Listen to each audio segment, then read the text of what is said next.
दोस्तों नमस्कार।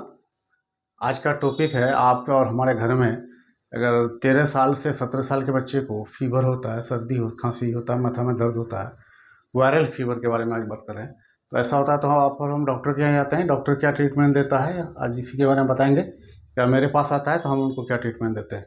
दोस्तों प्लीज़ वीडियो को पूरा वॉच कीजिएगा ताकि आपको सही जानकारी मिले। चलते हैं टॉपिक की तरफ। तो आज का टॉपिक है दोस्तों वायरल फीवर। वायरल फीवर, कफ, कोल्ड, हेडेच यानी माथा में दर्द। तो इसमें डॉक्टर क्या मेडिसिन प्रिस्क्राइब करते हैं या फिर हम क्या करते हैं उसी के बारे में बताएंगे। ऐसे तो इसका जांच उच होता है, जैसे TC हम MP विडाल। अगर मान लें इसमें नॉर्मल आ रहा है तब क्या देते हैं। तो नंबर 1 में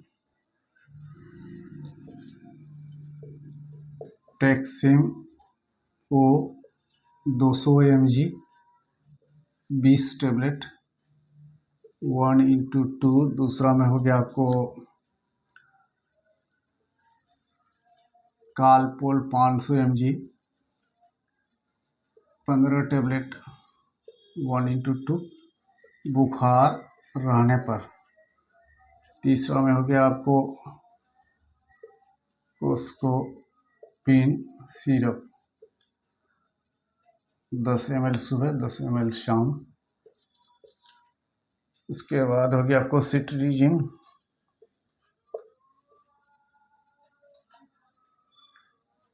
10 टेबलेट 1/1 बेड टाइम।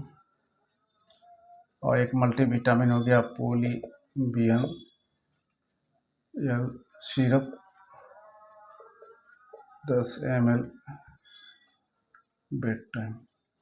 दोस्तों ये हो गया आपको वायरल फीवर 13 साल से लेकर के 17 साल के बच्चों के लिए।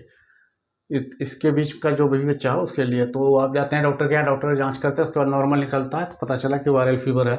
तो टेक्सिमो 200 mg 20 टेबलेट है, एक सुबह नाश्ता के बाद, एक रात में खाना खाने के बाद। दूसरा में कालपोल 500 mg 15 टेबलेट है, सुबह शाम बुखार आने पर। अगर बुखार नहीं है तो नहीं लेना है। और तीसरा में कोस्कोपिन कफ सिरप है, ये 10 ml सुबह 10 ml शाम खाने के बाद। और चौथा में सिट्रीजिन 10 टेबलेट है, एक तो करके रोज रात में खाना है। और पाँचवा में पोलीबियन सिरप है, ये मल्टीविटामिन सिरप है। तो ये 10 ml एट बेड टाइम यानी रात में खाना है रोज। ये तो हो गया मेडिसिन। अब पढ़ेगा इसमें आपको सुबह शाम रोटी वोटी खाना है, चावल नहीं खाना। चावल सिर्फ दिन में खाना है, फल फ्रूट लेना है, धूल धक्कर से बचना है और थोड़ा सा एक हफ्ता रेस्ट करना है। ये तो हो गया परहेज। और इसमें साइड इफेक्ट बताने से पहले प्लीज़ वीडियो को जरूर सब्सक्राइब कीजिएगा। हम आपके लिए इतना मेहनत करते हैं तो आपका भी कर्तव्य है कि आप प्लीज़ सब्सक्राइब जरूर करें। अब हो गया इसका साइड इफेक्ट। साइड इफेक्ट में इसमें चक्कर उक्कर उल्टी ये सब हो सकता है, रियर में होता है, वो रियर केस में। और अगर इस तरह का होता है तो मेडिसिन बंद कर दिए, अपने डॉक्टर से कंसल्ट कीजिए। तो हो गया, ये भी आपको बता दिए। अगर आप इस वीडियो के संबंध में, इस ट्रीटमेंट के संबंध में अगर आपको कुछ जानना है या पूछना है तो आप कमेंट बॉक्स में जाकर के हमसे पूछ सकते हैं कि अगर आपको जो भी सवाल है तो हम आपको जवाब देंगे। तो आज का टॉपिक यहीं ख़त्म करते हैं। तब तक के लिए जय हिंद, जय भारत।